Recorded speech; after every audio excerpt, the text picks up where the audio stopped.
qui va être le premier orateur. Et on aura également le docteur Clément Barre, qui sera également orateur pour cette session. Donc, ça fait deux sessions de communication, pardon, de 30 minutes chacune.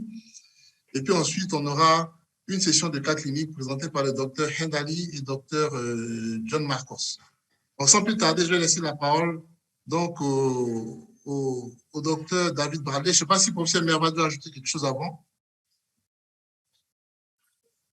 Très bien, alors je commence alors. D'accord, allez. Donc, docteur Bradley, vous avez la parole. OK. Vous voyez bien mes diapos? Oui. Très bien. Oui. Très bien. OK, parfait. Bonsoir tout le monde. Je suis très content d'être avec vous ce soir. On va aborder le thème de tachycardie atriale. Bon, je vais commencer en présentant quelques thèmes généraux et je compte sur mon collègue Dr Bars à continuer et à élaborer sur les mêmes thèmes. Attendez, je vais essayer d'avancer les diapos. Bon, ça marche. Donc, je m'appelle David Bradley, je suis professeur de cardiopédiatrie aux États-Unis, mais pour l'instant, je suis à Rwanda, à l'Université de Rwanda, pour cette année. Donc, je vais essayer dans cette demi-heure ou même moins, je vais essayer de présenter une classification des tachycardies atriales. Dans les tachycardies atriales, il y a entre autres, le flotteur atrial, les autres tachycardies réentrantes auriculaires et la tachycardie ectopique atriale. On va essayer de faire la diagnostic et la distinction de la tachycardie sinusale sur le CG, ce qui est pas toujours évident. On va parler des présentations cliniques et aussi du traitement. Bon, on peut diviser les tachycardies atriales de plusieurs façons. Il y a des foyers d'automatisme anormal et rapide. Il y a des circuits circulaires, les réentrées entièrement confinés dans l'oreillette. Et il y a d'autres rythmes que vous verrez. Par exemple, sous les foyers, il y a des foyers ectopiques. Il y a aussi la tachycardie atriale multifocale, qui est vraiment un exemple assez rare et spécial. Dans la catégorie de réentrée, il y a le flotteur atrial, il y a le flotteur atypique, qui veut dire souvent que c'est un circuit qui va dans l'autre sens que le flotteur atrial. Mais il y a beaucoup de réentrées auriculaire, post-chirurgicale et post-ablation.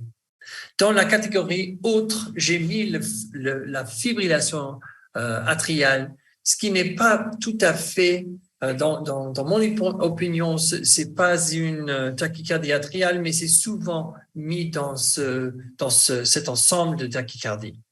Bon, voyons quelques exemples. Pour commencer, la fibrillation atriale consiste des foyers atriaux multiples avec une cadence ventriculaire totalement irrégulière. Les ondes de fibrillation sont irrégulières. Les ondes de flotteur, par contre, sont régulières, diphasiques, avec une négativité prédominante dans les dérivations D2, D3 et VF. Elle réalise un feston ininterrompu en dents de scie ou en toit d'usine, cette forme typique du flotteur. Elle se raccorde en D2 avec le QRS au-dessus de la ligne de base et peuvent être à peine visibles en D1 et VN. Dans les tachycardies atriales focales, dû à l'automatisme anormal, on voit les ondes de forme distincte du sinus et fréquente. La conduction peut être variable. Bon, pour bien identifier les tachycardies atriales, il faut savoir ce que c'est que le rythme sinusal et de la distinguer de la tachycardie sinusale. Le nœud sinusal se situe dans le myocarde auriculaire, dans la région postérieure de l'angle supérieur droit du cœur. Je dis à mes fellows que le nœud sinusal est sur l'épaule droite du cœur. Avec cette position de départ, c'est pourquoi la dépolarisation se fera de haut en bas, de droite à gauche et de l'arrière vers l'avant. Et ça explique ce qu'on trouve sur le CG.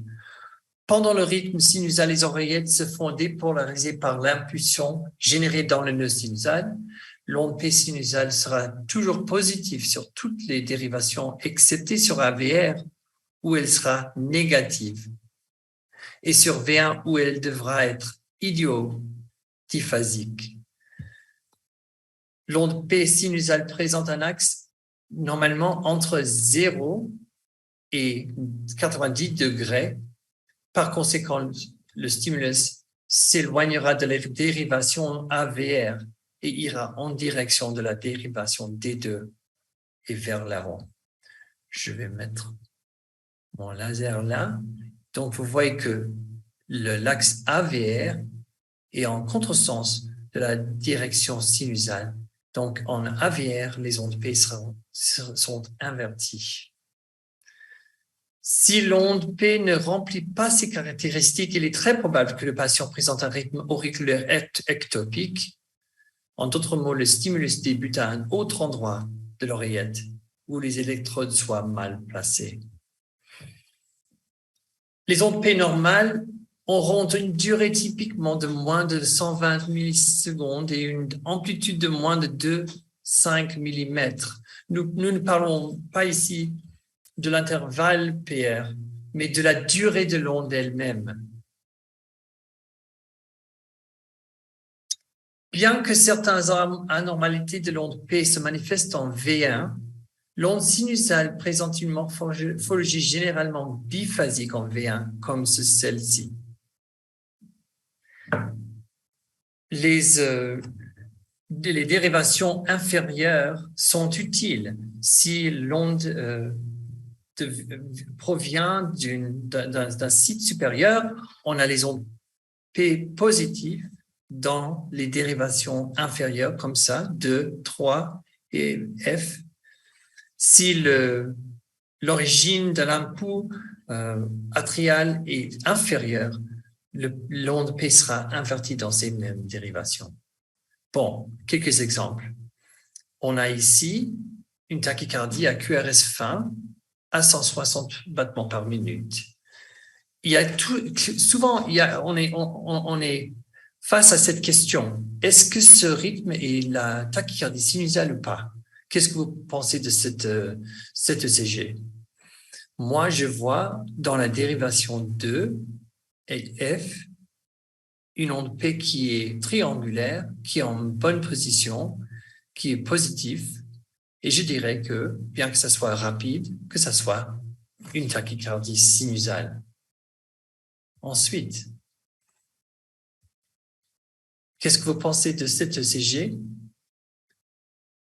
La fréquence est de 235 battements par minute, très rapide. Mais je vais vous dire que c'est un nouveau-né fébrile, donc c'est une situation où la tachycardie très très rapide peut être sinusale. Et je vois également, comme dans le CG antérieur, on voit les ondes P en 2, F, même en 1, on voit des ondes P de forme normale, de position normale et positive dans ces dérivations inférieures. Donc, c'est une tachycardie sinusale à 235 battements par minute. Par contre, quand on regarde cette ECG de tachycardie, bon, c'est très rapide. On a du mal à trouver les ondes P. On peut constater qu'il n'y a pas d'onde typiquement sinusale, onde P typiquement sinusale. On voit qu'en fait, l'onde P se trouve juste après le complexe QRS dans cette tachycardie et que c'est une tachycardie supraventriculaire. Et je veux aussi noter un autre changement qui se trouve dans les tachycardies atriales. Avec la tachycardie sinusale, quand la fréquence monte, il y a un raccourcissement de l'intervalle PR. En fait, la proportion de l'ECG reste le même. On voit le P à côté du QRS. Par contre, dans les tachycardies atriales, il y a un allongement de l'intervalle PR. Je vous montre cet exemple ici où le P, l'onde P se trouve ici. Donc, c'est un PR long dans cette tachycardie. Un autre exemple est celle-ci. Vous voyez, avec à peine vous voyez les ondes P sur les ondes T ici. Vous voyez, je crois que ça peut se remarquer en V1 aussi. On voit les ondes P ici avec un intervalle PR prolongé. C'est une tachycardie atriale avec prolongation de l'intervalle PR.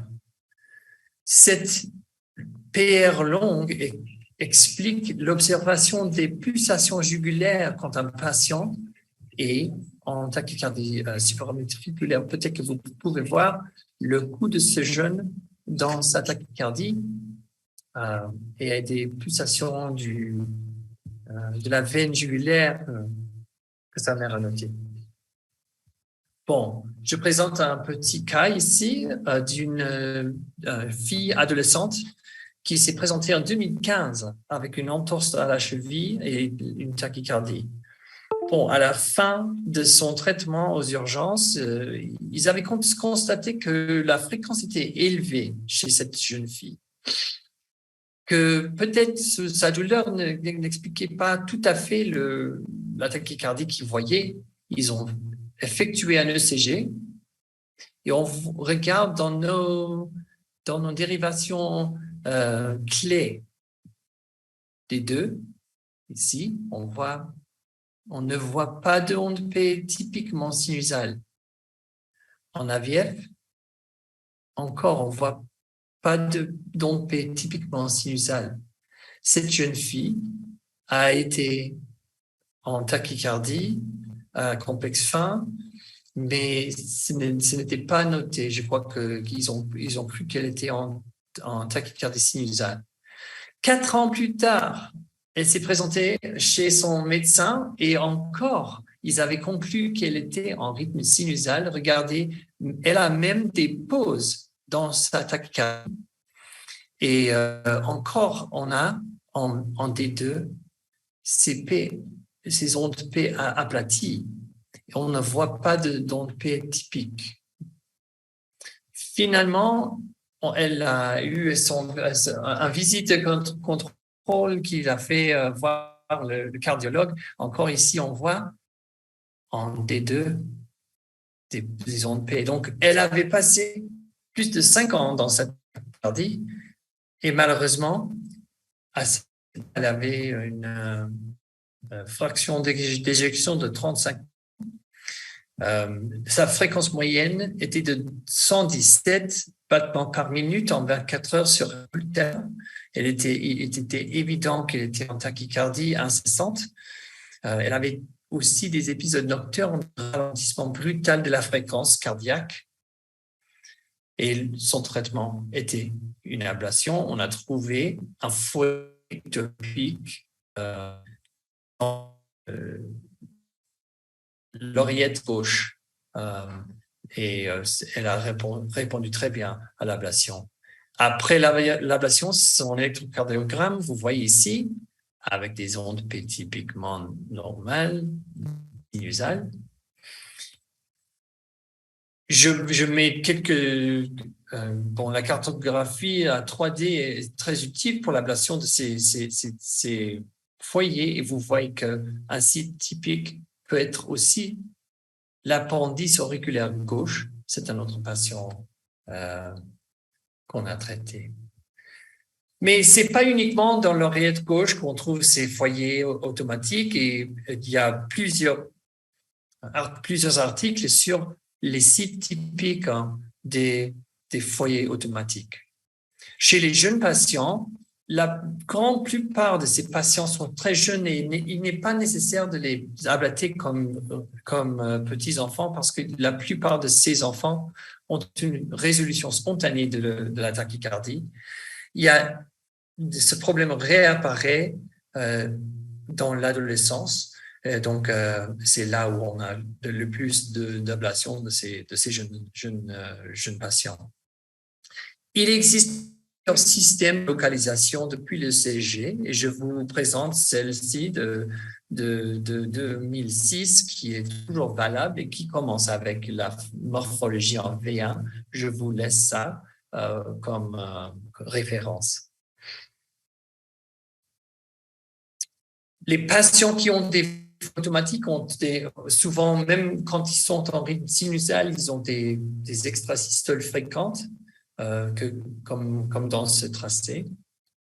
Ils peuvent avoir aussi les bradycardies intermittentes. Regardez bien le ECG chez un enfant qui a eu des moments de tachycardie ectopique, mais qui a maintenant une bradycardie. Cette bradycardie est due à un rythme avec battement sinusal, ectopique, qui n'a pas conduit au ventricule. Donc, c'est un bloc AV des extrasystoles. Vous voyez sinusal, extrasystole, sinusal, extrasystole en forme de bigéminie, ce qui fait que l'enfant a une bradycardie. Ça, c'est une autre possibilité chez un patient qui a des tachycardies à autre moment. Juste un petit mot sur la tachycardie multifocale.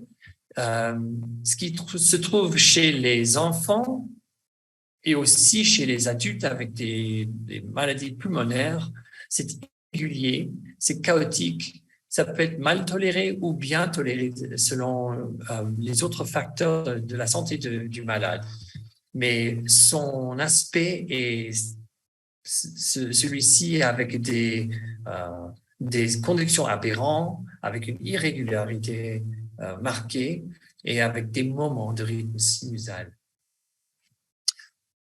Bon, je présente un cas dans mon monde nouveau-né, mais ça peut être aussi un adulte. On voit cet rythme rapide. Chez un nouveau-né, une fréquence de 200 ou 180 est très, très bien tolérée. Ça ne serait pas très bien toléré chez un adulte peut-être, mais bon, cet enfant était en bonne forme. Mais c'était une fréquence très, très constante et très, très stable. Et donc, on s'est demandé ce que c'est. Pour diagnostiquer cet enfant sans avoir à faire une étude électrophysiologique, il est possible de lui donner de l'adénosine. Ça peut être très utile de façon diagnostique pour les tachycardies. La dose est de 200 microgrammes par kilo pour les enfants et je crois que la dose de départ, c'est de 6 mg chez les grands. Et ce médicament n'a pas beaucoup de risques. Il y a beaucoup de peur d'utiliser, mais vraiment les risques sont bas.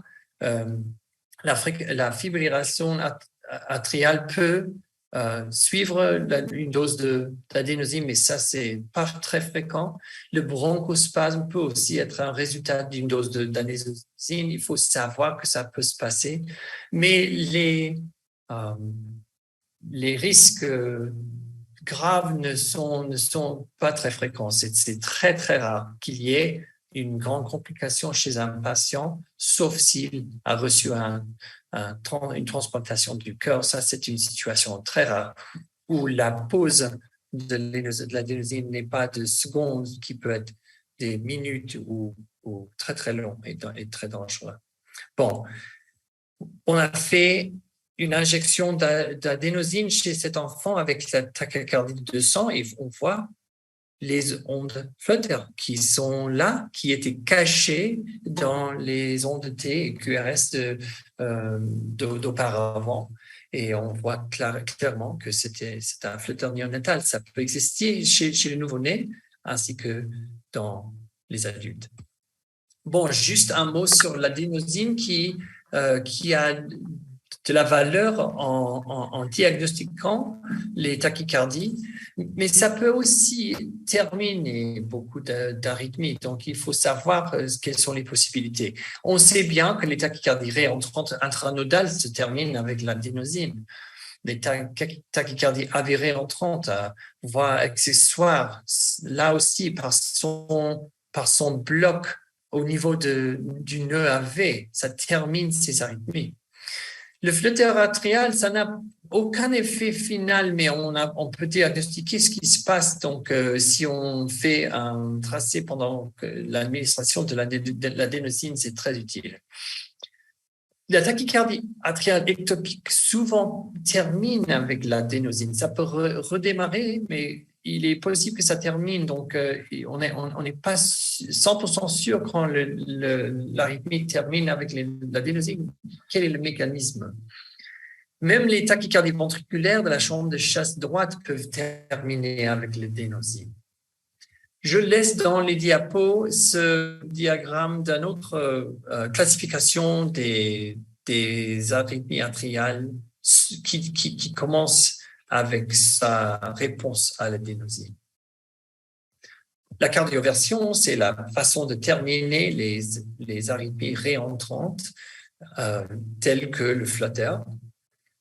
Et la cardioversion est très efficace et pas très dangereux, sauf qu'il faut savoir le faire. Bon, pour les arythmies réentrantes, il faut synchroniser. Les arythmies atriales, il faut commencer avec les doses basses d'énergie, mettre les électrodes devant et derrière le cœur si possible, et être prêt parce que parfois une pause suit le choc avant le redémarrage d'une sinusale. Par exemple, un patient qui a eu le flutter pendant quelques mois aura un nœud sinusal qui est assez supprimé. Bon, le traitement médical de ces tachycardies atriales peut avoir comme but de contrôler la fréquence ou contrôler le rythme. On pense souvent à la digoxine pour le contrôle de la fréquence qui réduit la conduction par le nœud AV. Les médicaments bêta-bloquants et les inhibiteurs de calcite peuvent contrôler ou le rythme ou la conduction. Tous les deux peuvent être affectés. Pour le contrôle définitif du rythme, la flécanide, le sotalol et l'amiodarone peuvent être efficaces. Le flécanide et le sotalol ont l'avantage de ne durer que quelques heures si on a envie de faire une étude. L'amiodarone dure longtemps et donc son élimination est quelque chose qu'il faut considérer quand on pense à traiter par ablation. Mais l'ablation est un traitement définitif et efficace et elle évite les effets collatéraux des médicaments. Et bien que ça soit compliqué et cher, le risque est très bas de l'ablation. Donc, pour toutes ces arythmies, je crois que c'est préférable. Bon, je vais terminer là et prendre des questions ou peut-être qu'on attend plus tard pour poser des questions.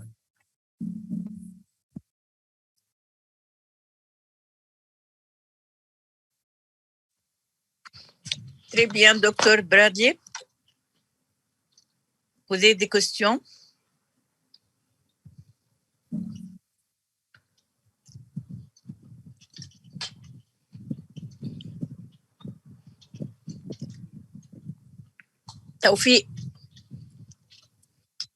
توفيق بيفتحوا بتاعه بيمشوا. ايوه يا فندم مع حضرتك. Oui. David, ask him question. Pose des questions à Sophie in English. Would you like me to ask some questions? Yes, please.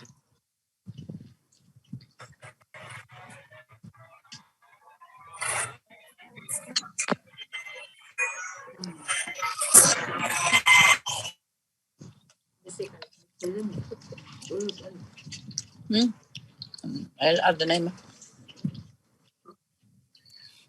Maybe we just move on to Clément. And Clément, est-ce que vous voulez commencer et puis on peut faire une discussion plus tard.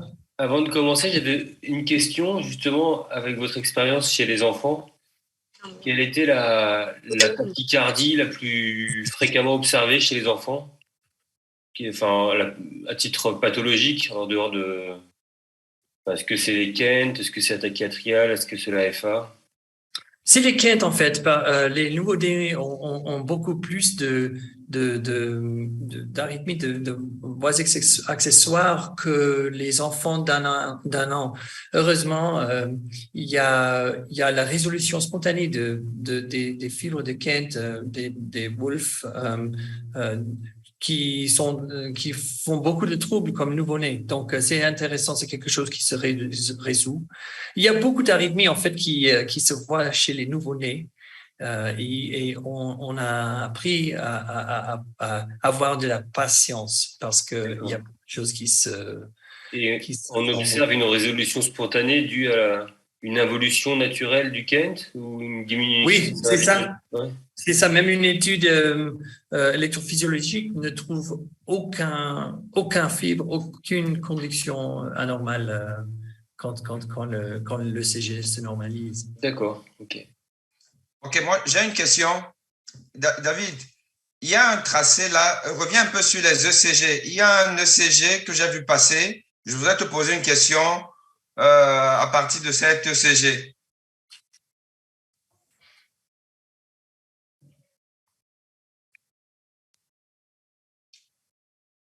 Alors, vas-y. Vas-y. Alors, attends, reviens un peu. Est-ce que c'est... Non, c'est pas celui-ci. Vas-y. Vas-y.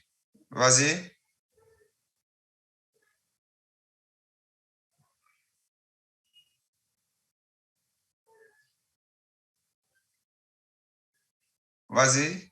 Alors, voilà, je pense qu'il y a celui-ci. Alors, comment tu l'as interprété comment, cet ECG, s'il te plaît? توفيق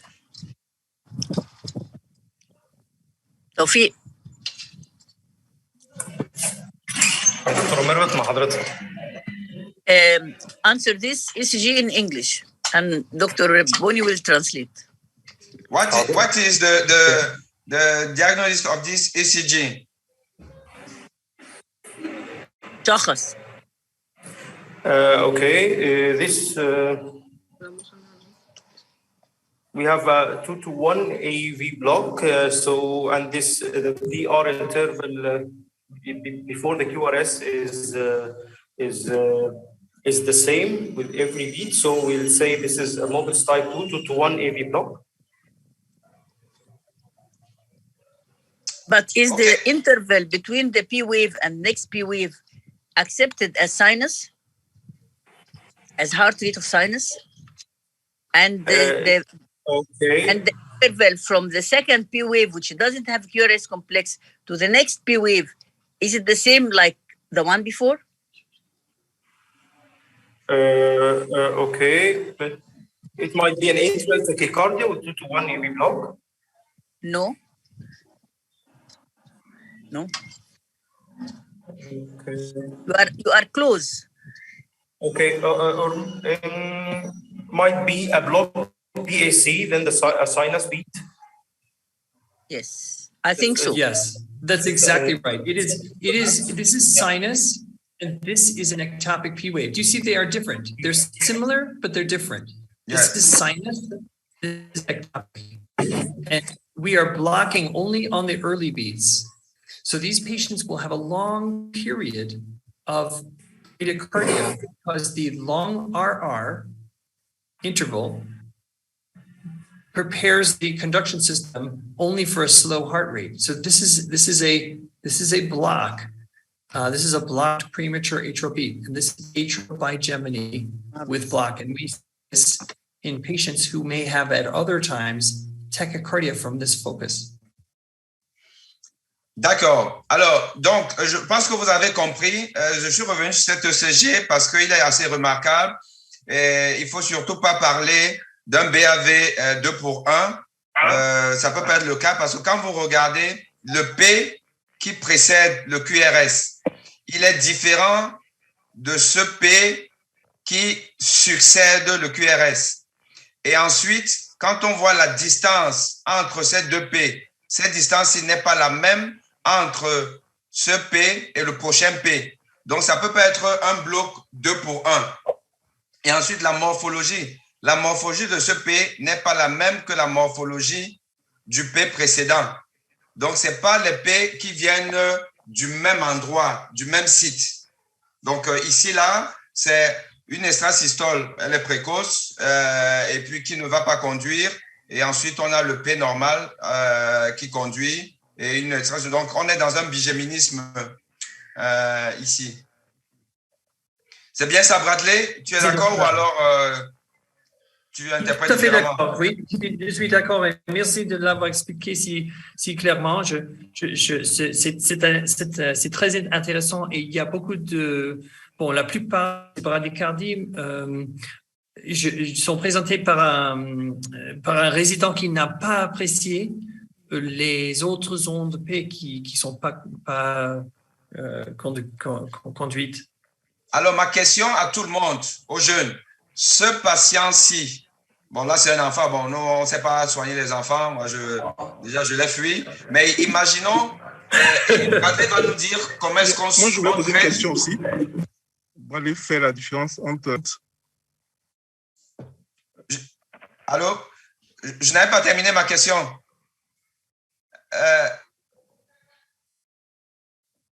Allô? Allô, oui. Est-ce qu'on s'entend? Oui, oui. Je ne sais pas si vous m'avez entendu. Non, on ne t'a pas entendu. Je demande comment le docteur Bradley fait la différence entre un flutteur atypique et une tachycardie atriale macro-réentrante.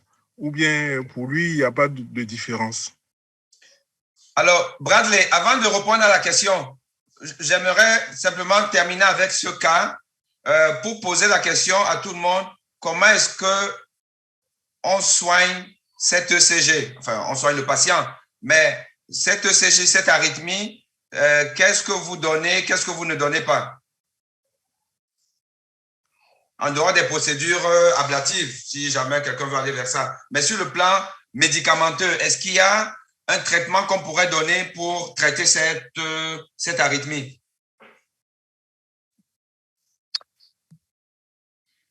Bon, est-ce qu'il y a quelqu'un qui propose un traitement? Je veux dire que le plus souvent, c'est très, très bien toléré. Et en fait, traiter cette bradycardie ne vaut pas le coup dans la plupart des cas. Je n'ai jamais vu un enfant qui... En fait, c'est la tachycardie qui est de temps à autre plus impressionnante, mais ça se traiterait avec les mêmes médicaments, les classes 1C, je crois, ce qui serait ma préférence dans cette situation, si nécessaire, mais c'est rarement nécessaire. D'accord. Oh, OK. Et si on est chez un adulte, imaginons, parce que un ECG comme chez un adulte peut être symptomatique, et si c'est le cas, qu'est-ce qu'on donnerait, puisqu'on a paradoxalement une bradycardie, mais une bradycardie qui est quand même due à un bigéminisme extrasystolique? Moi, je conseillerais d'utiliser les 1C encore, parce que je crois que sont bien tolérés et très efficaces si c'est disponible. Si la flecainide n'est pas disponible, je crois que je commencerai avec un bêta-bloquant, même que ça soit une bradycardie, mais je commencerai avec un bêta-bloquant et si absolument nécessaire, on irait à la je crois. OK, donc je termine en disant que le paradoxe justement de cette bradycardie, c'est qu'il y a donc des bradycardies qu'on peut traiter avec des bradycardisants, c'est-à-dire comme bêta-bloquant. Pourquoi? C'est pour que les jeunes comprennent le mécanisme d'une arythmie est très important. Et ici, là, on sait qu'on a affaire à une extrasystole. On sait que par définition, les extrasystoles se traitent par des bêta-bloquants. Donc, on va donner un bêta-bloquant qui va donc traiter cette extrasystole. Et si on traite l'extrasystole, on n'a plus la bradycardie. Ouais. Parce que la bradycardie, il est secondaire au repos compensateur. L'extrasystole, il fait réinitier le sinus. Donc, il retarde le sinus. Donc, si on donne les bêta-bloquants, on va traiter les extrasystoles. Et donc, même avec la bradycardie, il n'y a pas de problème. Absolument, absolument. Oui, Franchement, je ne suis pas totalement d'accord avec vous. Franchement, ce n'est pas toujours les bêta-bloquants. On peut traiter ces patients avec des bêta-bloquants. On peut même mettre le patient plus symptomatique parfois avec les bêta-bloquants. Parce que j'avais un patient comme ça, je l'ai mis sous cardanciel, je me rappelle. Il était tellement symptomatique que m'a fallu l'arrêter. Franchement, et je l'ai mis sous sotalol. Eh bien oui, j'ai trouvé un très bon résultat. Vous avez entendu, Dr Boni? Oui, ce que je veux dire, je suis d'accord avec toi. Mais une fois de plus, ce qu'on était en train de dire, c'est qu'on peut. On peut ne veut pas dire que ça marche à tous les coups sur tout le monde. D'ailleurs, le professeur Bradley l'a dit tout à l'heure, il a dit qu'il commencerait par la flécaïne. Évidemment, la flécaïne, elle est moins bradycardisante, elle ne l'est même pas, donc on peut donner ça. Mais dans certains cas, il est possible, et là on est sur le plan conceptuel, puisqu'on connaît le mécanisme, il est possible qu'en donnant, en plus des petites doses, évidemment, sur une bradycardie comme ça, on ne va pas commencer par des grosses doses. En donnant des petites doses, si tu gommes le foyer extrasystolique, tu peux résoudre le problème. Mais ça ne veut pas dire que ça marche systématiquement et chez tout le monde. Et d'ailleurs, on sait que le bêta-bloquant dans l'insuffisance cardiaque, par exemple, vous savez, quand on a commencé à donner les bêta-bloquants dans l'insuffisance cardiaque, en France, je ne sais pas comment ça se passait dans d'autres pays, mais en France, et Clément Basse peut témoigner, on faisait hospitaliser les malades, ils étaient hospitalisés en hôpital de jour, on leur donnait la plus petite dose du bêta-bloquant indiqué dans l'insuffisance cardiaque, on les surveillait, la fréquence cardiaque, la tension, et il y en a qui ne toléraient pas bien. Et on a aussi dit, on sait que dans le traitement de l'insuffisance cardiaque avec les bêta-bloquants, parfois les malades tolèrent mal les premières doses, les premiers jours, mais il ne faut surtout pas arrêter, mais sauf s'il y a vraiment une contre-indication absolue. Et avec le temps, il y a une accoutumance et une amélioration de la symptomatologie du malade. Donc ici, on peut aussi imaginer qu'avec de petites doses de bêta-bloquants, tu regardes, tu surveilles le malade. Si c'est que ça ne va pas, tu arrêtes. Mais parfois, conceptuellement, ça peut marcher. Donc, je me résume. Je ne dis pas que ça peut marcher avec tout le monde. Mais il est possible que chez certains malades, paradoxalement, alors qu'on sait que le bêta-bloquant est contre-indiqué dans une bradycardie sévère, paradoxalement, dans ce cas-ci, ça peut marcher, mais pas à tous les coups. Merci, Dr Boni. Alors, il y avait la question du professeur. Je suppose que c'est bien. Professeur Adoubi. Ah oui, c'est le professeur Adoubi qui est là. D'accord, je n'avais pas vu, comme on n'est pas en vidéo. Donc, Bradley, il y a la question du professeur Adoubi. Oui, c'était quoi encore la question, s'il vous plaît, si ça vous dérange pas de répéter. Comment vous faites la différence entre le flux atypique et la tachycardie macro-réentrante? Ou bien pour vous, c'est la même chose? Non, c'est très différent parce que dans l'un cas, le traitement pourrait être la cardioversion et pour l'autre, ça ne fonctionnerait pas. C'est une très bonne question et je crois qu'on doit regarder l'électrocardiogramme et penser au contexte. Je crois que les enregistrements à long terme aident à voir les pauses qui existent souvent chez les tachycardies focales. Si c'est une arythmie qui redémarre tout seul, n'importe quel mécanisme, ça va pas répondre tout à fait à la cardioversion. Donc, je crois qu'il y a plusieurs facteurs. État post-chirurgical, âge, axe de l'onde P, et souvent il y a comme vous avez vu dans les tracés de flotteurs typiques, il y a vraiment une activité constante de l'oreillette, et chez les tachycardies du foyer, il y a souvent un espace où il n'y a pas d'activation atriale. Donc, on peut deviner, mais on n'est pas 100% correct.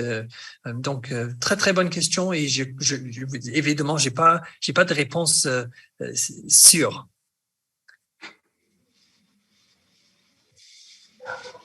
Merci beaucoup.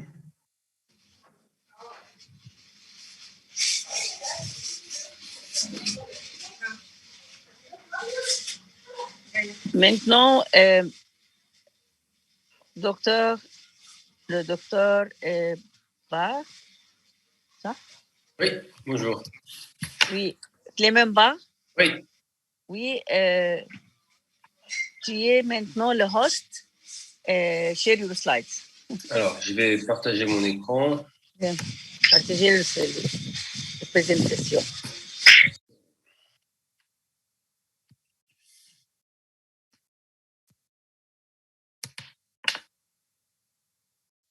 Introduce yourself, please. Pardon, excusez-moi. Donc, moi, je suis Clément Bars. Je suis cardiologue rythmologue à Marseille, en France.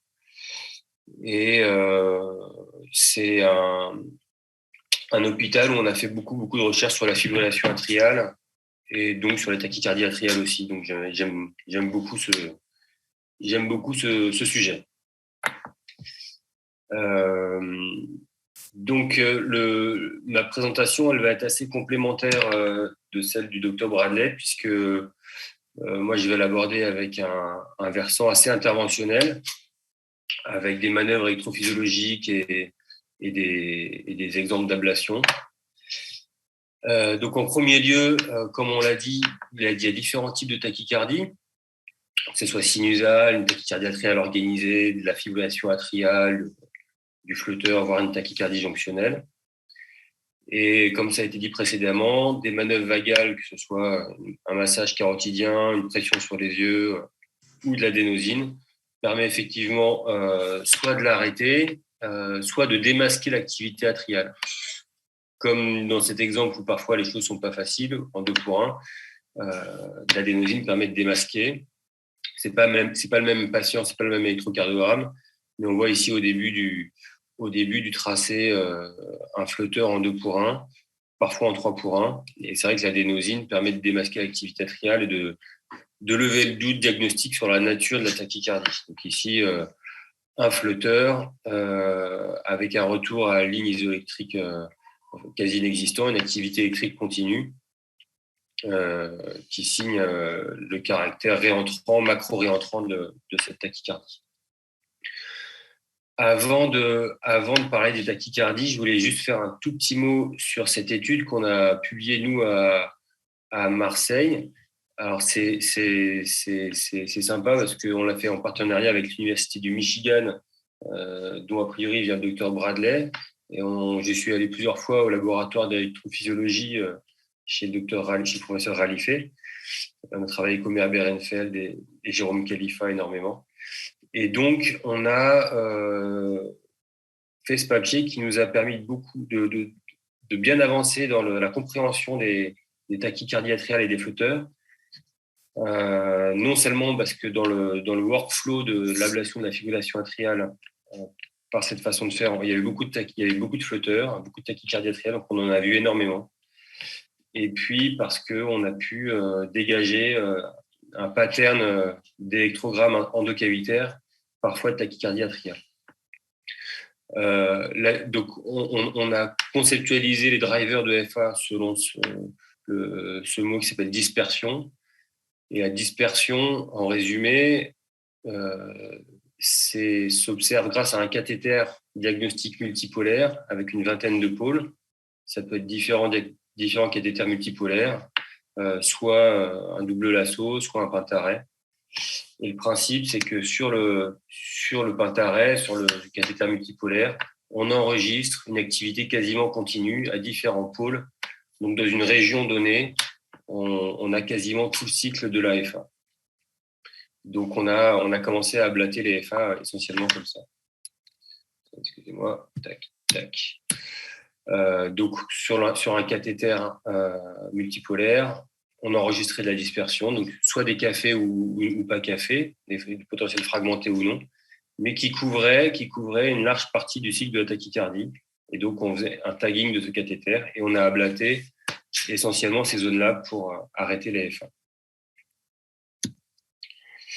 Et les tachycardies atriales ont fait partie intégrante du workflow parce que souvent, on arrêtait les fibrillations atriales, mais on passait la majorité du temps par une case tachycardie atriale, que ce soit de flotteur ou de tachycardie atriale localisée. Mais pour arriver jusqu'au rythme sinusal, à partir de la fibrillation atriale, on ablatait les drivers de FA et on avait très très fréquemment une case tachycardie atriale. Et finalement, on a conclu que ce n'était pas une mauvaise chose et que s'il y avait une récidive après une ablation de fibrillation atriale, il valait mieux qu'elle soit en tachycardie atriale. Et ça explique un petit peu les différences qu'on a pu avoir, par exemple, versus l'étude qui s'appelle STAR-AF2, qui est une étude randomisée qui compare différentes approches pour l'ablation de la fibrillation atriale. Ils avaient très peu de tachycardie atriale dans leur récidive.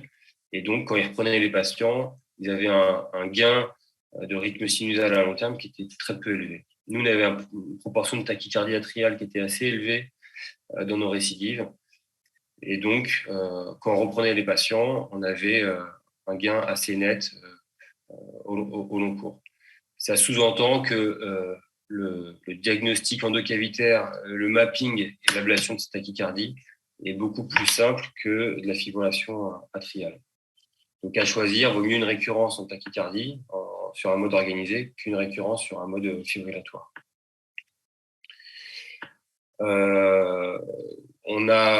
Ça, c'était l'étude qu'on a fait après, qui montrait à peu près les mêmes choses, sauf que c'était une étude de faisabilité et de comparaison avec différents centres pour montrer que l'approche était reproductible.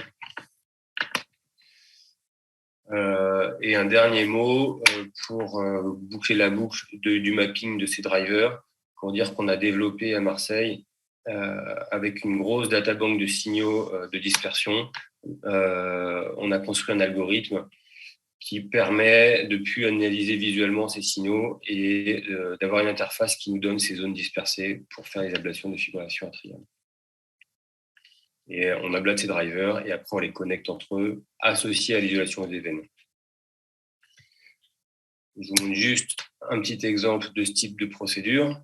Donc une FA persistante. Donc ici on a la 3D, donc ici c'est un système Abbott, Saint-Jude. Ici on a les électrogrammes. Ici c'est l'interface qu'on a créée avec la modélisation du cathéter. Et quand on trouve des signaux intéressants, le cathéter va s'allumer et envoyer des petits points directement sur la carte 3D de Abbott. Donc, c'est les petits points bleus qu'on voit ici. J'avance un petit peu. Ici, il y a des points antérieurs. On mappe à gauche et à droite, parce qu'on peut avoir de la FA à droite. Et finalement, on a ce type de zone-là. Donc là, elle est un petit peu large, donc je l'encercle. Ouais, je vais l'isoler. Pareil pour la zone postérieure, je fais une isolation des veines qui passent par ces zones-là. On relie aux veines, on fait de l'isolation veineuse associée. Et là, une petite zone là, en postérieur un petit peu gauche, on l'ablate et on obtient ici une régularisation en tachycardie de la fibrillation atriale. Donc, un arrêt de la fibrillation atriale en ayant ablaté ces zones driver. Donc maintenant, le but du jeu, ça va être de faire un mapping de cette tachycardie qui a l'air bien organisée Donc ça, c'est une carte d'activation faite par Abbott, avec une carte de précocité des différents électrogrammes. Et quand on fait marcher la carte de l'oreillette gauche, ici l'anneau mitral, on voit que ça tourne autour de la valve mitrale, avec un petit passage lent ici, l'isthme critique de la tachycardie. Donc un flotteur périmitral anti-oral. Donc là, la stratégie d'ablation, elle est assez simple. Ça va être de relier cette zone de cicatrice jusqu'à l'anneau mitral et d'arrêter ce flotteur périmitral en faisant une ligne antérieure et de couper le circuit.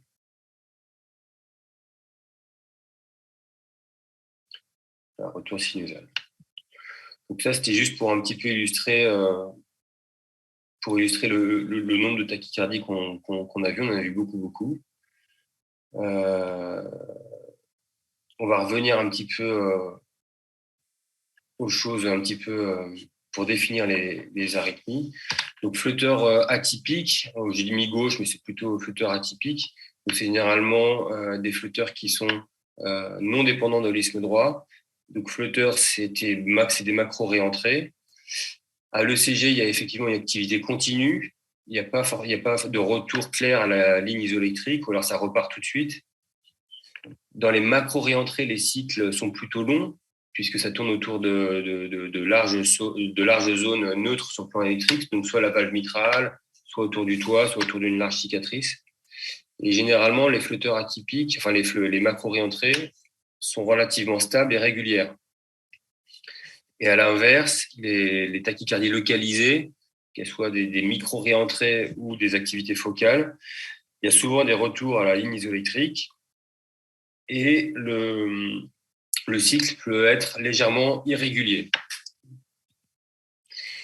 Donc les flotteurs atypiques, on les observe beaucoup en post-ablation de FA. Comme on l'a vu, ça peut être de façon immédiate pendant la procédure ou dans un second temps.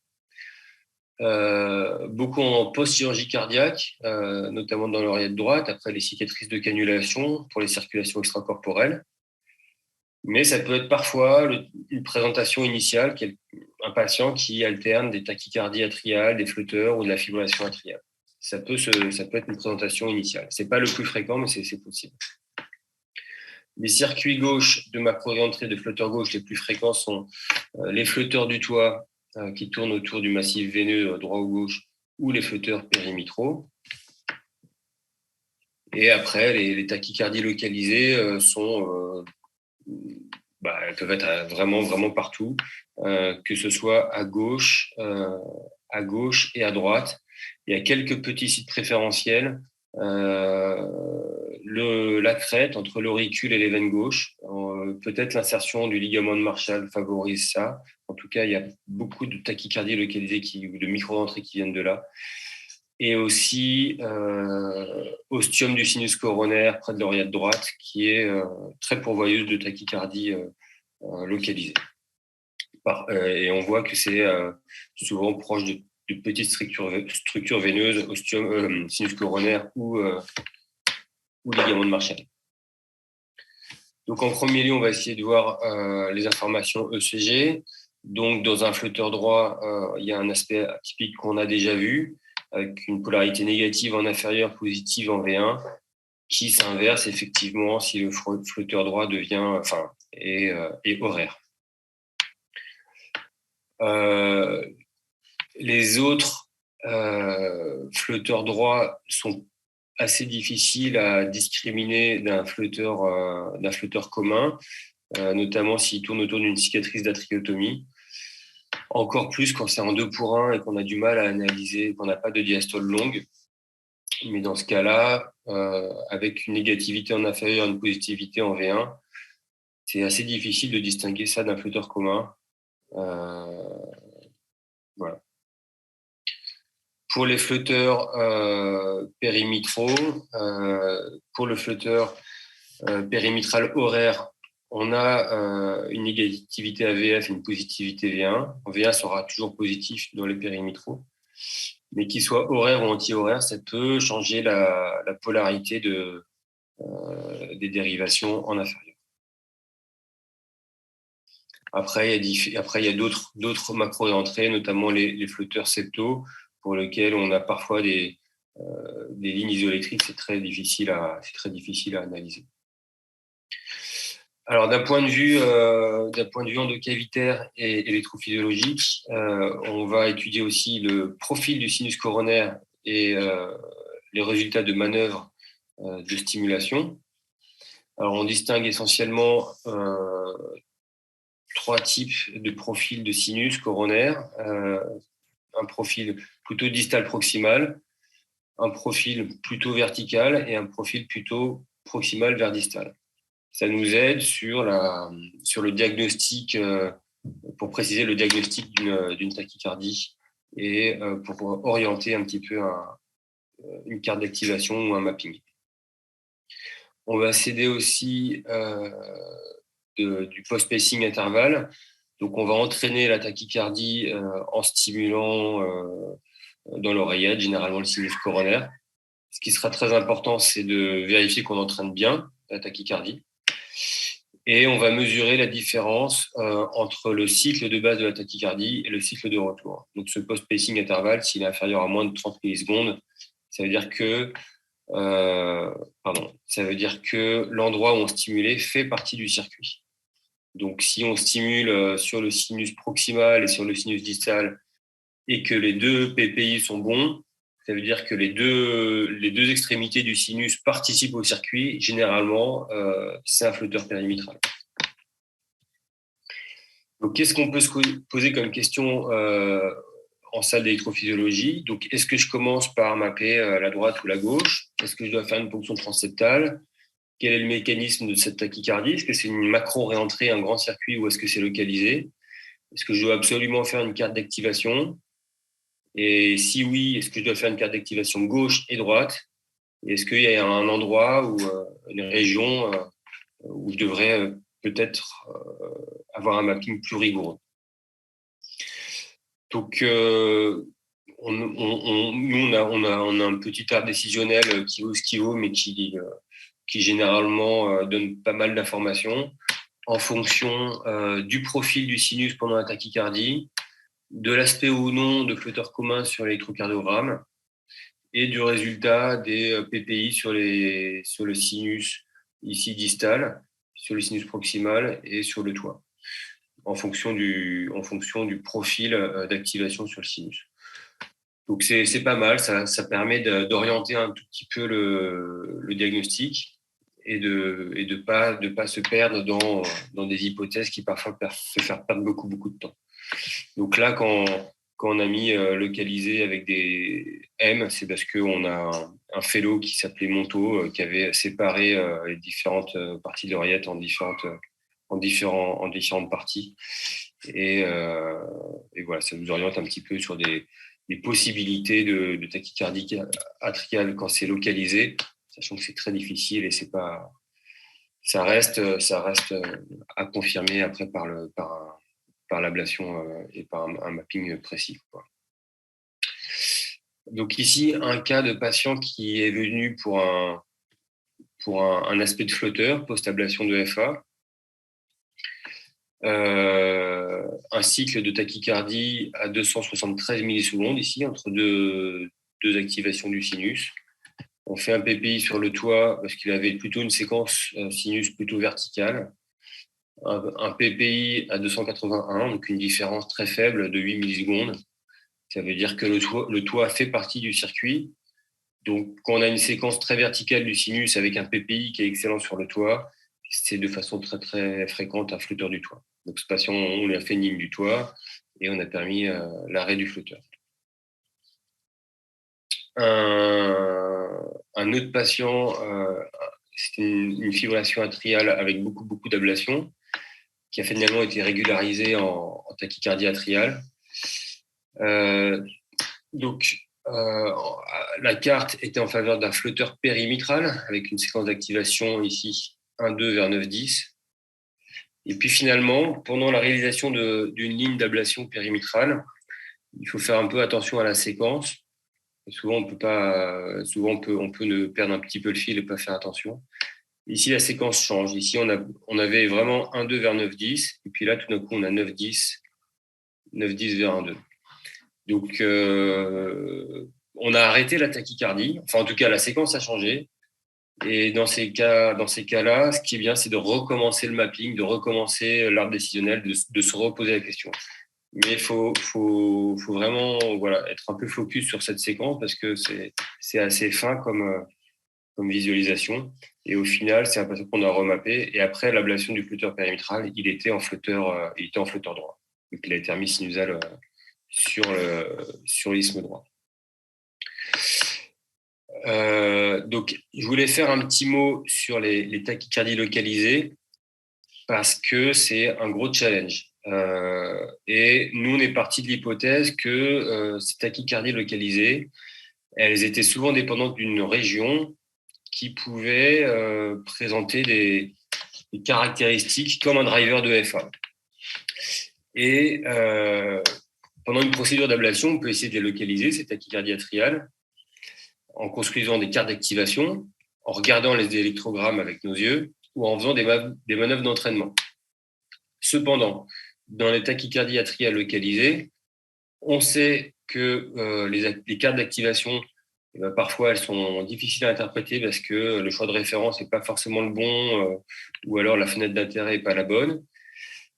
L'analyse des électrogrammes, elle peut être assez challenging aussi visuellement. Et les manœuvres d'entraînement, elles sont moins fiables que pour une macro-réentrée. Et donc, nous, on est parti de ce principe-là, c'est que ces tachycardies atriales localisées, on pouvait probablement les détecter avec de l'analyse visuelle d'électrogrammes. Et que finalement, de temps en temps, la fibrillation atriale et la tachycardie atriale localisée, ça pouvait être deux faces de la même pièce. Et chez un même patient, et en ne bougeant pas le cathéter multipolaire, le sinus coronaire, on peut voir que parfois c'est organisé, ça peut refibriller, ça peut revenir organisé, et il y a parfois des patients qui sont un petit peu entre deux, comme ça, entre la fibrillation atriale et la tachycardie organisée. Et pour illustrer ça, nous, donc, on fait des mappings des deux oreillettes.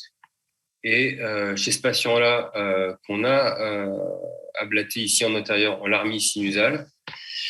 Et finalement, il a présenté dans les suites deux tachycardies atriales qui étaient dans les régions qu'on avait mappées en FA, mais qu'on n'avait pas encore ablatées.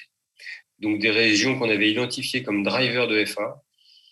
Et finalement, ces zones drivers de FA se sont manifestées comme des tachycardies atriales localisées.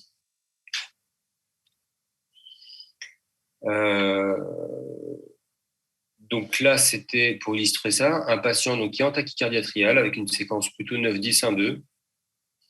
Et en faisant un mapping de l'oreillette gauche avec un cathéter multipolaire, ici c'était un pentarrêt, on enregistre devant la veine supérieure droite ce type de potentiel. Donc, quand on fait l'addition de toutes ces pistes, on a quasiment une activité électrique continue devant la veine pulmonaire supérieure droite. Donc, on a un continuum électrique devant comme on pourrait l'avoir pour un driver de F1. Et donc, finalement, on a ablaté à ce niveau-là. Avec la sonde d'ablation, on avait une bonne précocité par rapport à l'onde-P. Et on a arrêté la tachycardie atriale à ce niveau-là, sur cette zone de micro-réentrée. On a étayé ce principe avec un papier qu'on avait publié. On a mappé des patients en biatrial, oreillette droite, oreillette gauche. Et ce qu'on a vu fréquemment, c'est effectivement donc des tachycardies atriales qui émergeaient, deux zones qu'on avait mappées en fibrillation atriale, mais qu'on n'avait pas encore ablatées. Et finalement, quand le substrat se simplifie, ces zones-là deviennent des zones de micro-réentrée pour des tachycardies atriales localisées. Et ici, un même patient avec une oreillette gauche de face, on peut enregistrer en tachycardie atriale comme de la dispersion, c'est-à-dire qu'une espèce de couverture du cycle de la tachycardie atriale, ce qu'on peut enregistrer en fibrillation atriale aussi.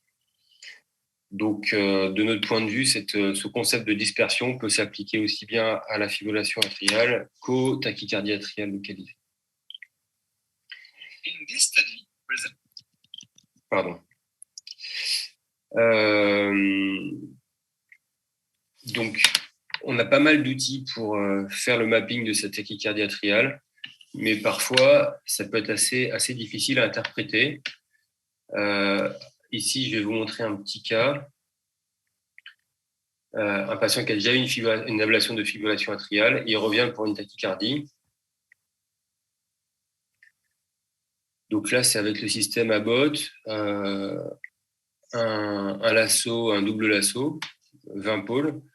On fait une carte d'activation de cette tachycardie organisée.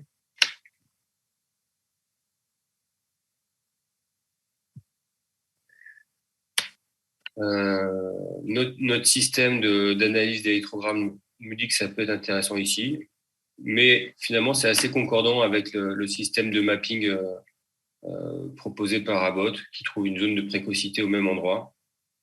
Donc, pour l'instant, des choses qui sont assez concordantes.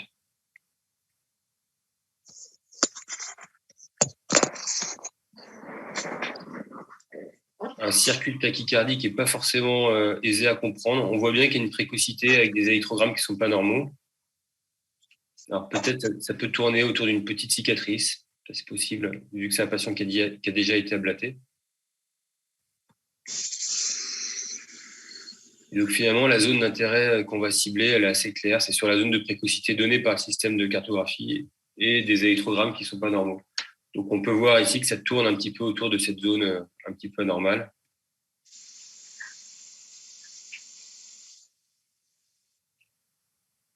Et finalement, que l'ablation, à ce niveau-là, va permettre d'arrêter la tachycardie assez facilement.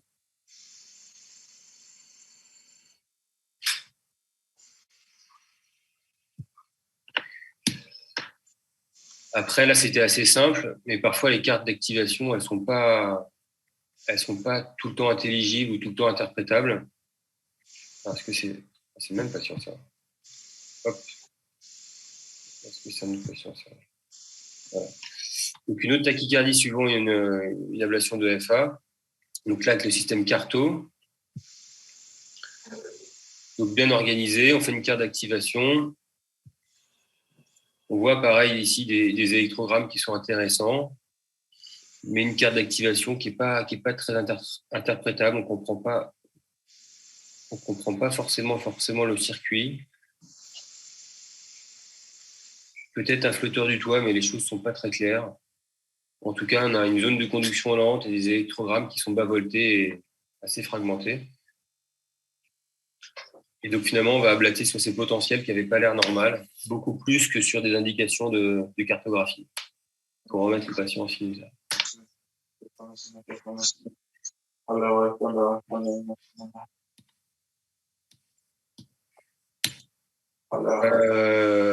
Donc effectivement, il y a pas mal d'algorithmes pour toutes ces tachycardies qui, ça c'en est un autre, mais je ne sais pas s'il est tellement mieux ou moins bien que celui qui a déjà été présenté. Si la présentation est enregistrée, vous pourriez y jeter un œil. Et donc, en conclusion, la fibrillation atriale et la tachycardie atriale localisée sont probablement deux phases d'une même pièce. L'ablation des tachycardies atriales, c'est une partie de l'ablation des FA.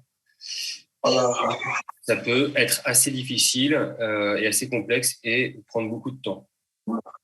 Les cartes d'activation peuvent nous aider, mais sont pas parfaites à chaque fois.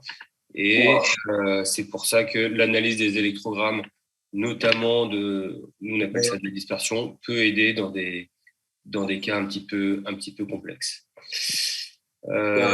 Merci beaucoup, j'ai fini. S'il